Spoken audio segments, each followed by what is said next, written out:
సూర్యగ్రహణం చంద్రగ్రహణాలు ఏర్పడటం కామన్. ఇక 2026లో 2 సూర్యగ్రహణాలు 2 చంద్రగ్రహణాలు ఏర్పడనున్నాయి. ముఖ్యంగా మొదటి సూర్యగ్రహణం ఫిబ్రవరి 17 మంగళవారం రోజున ఏర్పడనుంది. శాస్త్రవేత్తలు దీనిని ఒక అద్భుతమైన ఖగోళ దృశ్యంగా చెబుతున్నారు. ఎందుకంటే ఈ సూర్యగ్రహణం సమయంలో సూర్యుడు రింగ్ ఆకారంలో అగ్నివలయంగా కనిపిస్తాడు. కాగా ఇప్పుడు మనం సూర్యగ్రహణం సమయం భారతదేశంలో కనిపిస్తుందా? సూతకకాలం గురించి తెలుసుకుందాం. సూర్యగ్రహణానికి ఒక ప్రత్యేక స్థానం ఉంటుంది. అయితే సూర్యగ్రహణం అనేది భూమికి సూర్యుడికి మధ్య చంద్రుడు అడ్డు వచ్చినప్పుడు సూర్యుడు కొంత భాగం లేదా పాక్షికంగా కొద్దిసేపు కనిపించడు.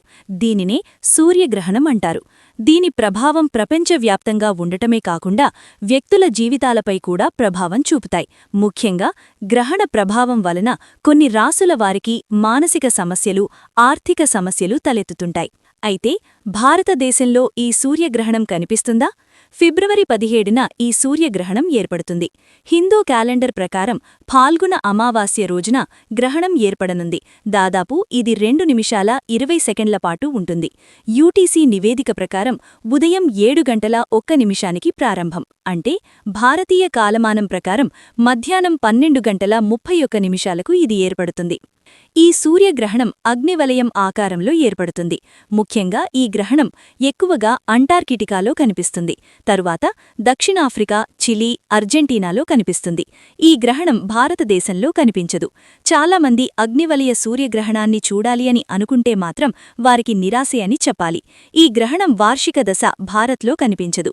కొన్ని ప్రాంతాలలో మాత్రం పాక్షిక సూర్యగ్రహణాన్ని చూడవచ్చును. సూతకకాలం ప్రారంభం.